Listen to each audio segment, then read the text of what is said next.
Toi, t'es guide. Ça veut dire quoi? Ça veut dire quoi être guide? Alors tu vas faire quoi? Je vais accompagner les enfants. On travaille essentiellement sur le sensible. C'est pouvoir accéder à tout ce qui se passe en nous.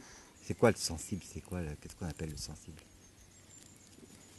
Le sensible, c'est tout ce que tu peux ressentir, mais que tu ressens pas seulement dans ta tête avec ton mental, mais ce que tu ressens globalement avec ta tête et ton corps.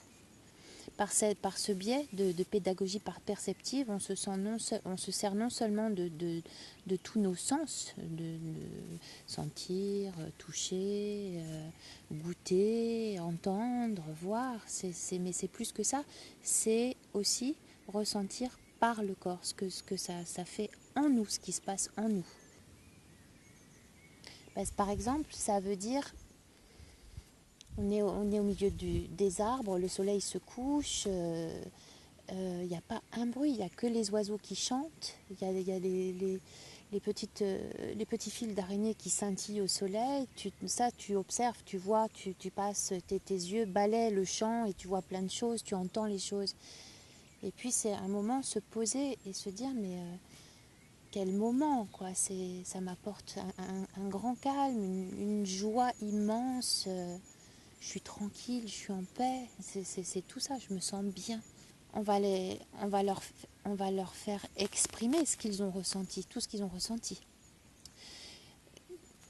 Aussi bien par leur sens, ce qu'ils ont entendu, senti comme odeur, on va leur faire dire et en fonction de ce qu'ils vont dire, on va creuser un petit peu et on va aller jusqu'à, et oui d'accord, par exemple tu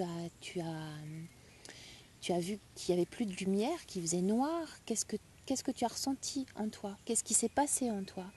Est-ce que tu as eu peur? Est-ce que non, tu n'as pas eu peur? Tu étais rassurée parce que tu savais qu'on était là, que les copains étaient là et que peut-être eux aussi, ils n'étaient pas tranquilles.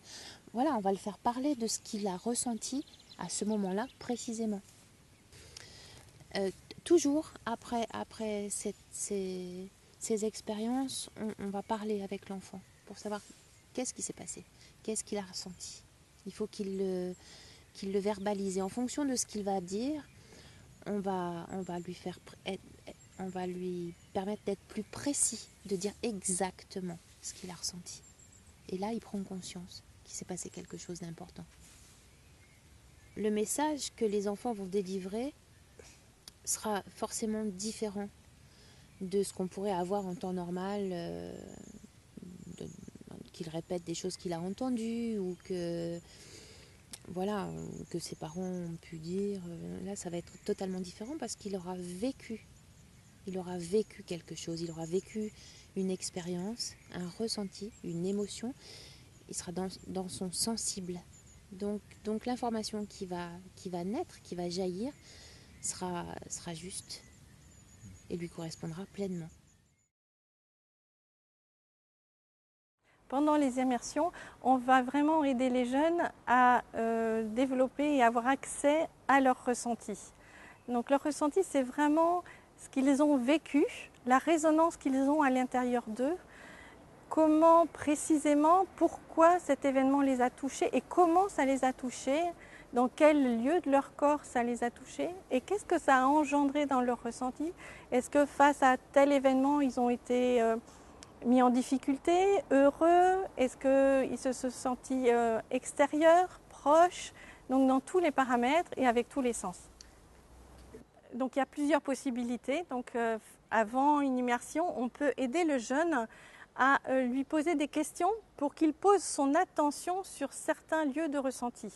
Par exemple, quand on va aller, je donne un exemple, on va aller au bord de la mer, on peut l'aider à prendre le temps de se poser pour avoir la sensation du sable. Donc quelle sensation on a quand on se pose sur quelque chose de malléable, on va dire, mais aussi de poser son attention sur l'ouïe et comment ça se passe en lui, comment est-ce qu'il ressent les effets et progressivement, donc on va lui demander de poser son attention. Ça, c'est une première démarche. Donc on va l'aider à focaliser dessus.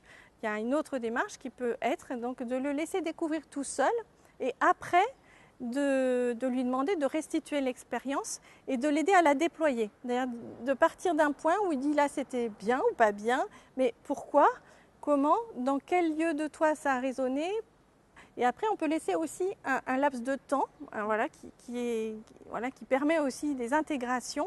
Et après l'immersion, donc ça peut être 1, 2, 3 jours après, on rencontre à nouveau le jeune et là, il y a des prises de conscience qui se font donc a posteriori de l'expérience et qui lui permettent de dire autre chose et autrement. Donc toute la pédagogie qu'on va employer, c'est progressivement de les aider à accéder à leur ressenti, à le laisser résonner en eux et à le restituer.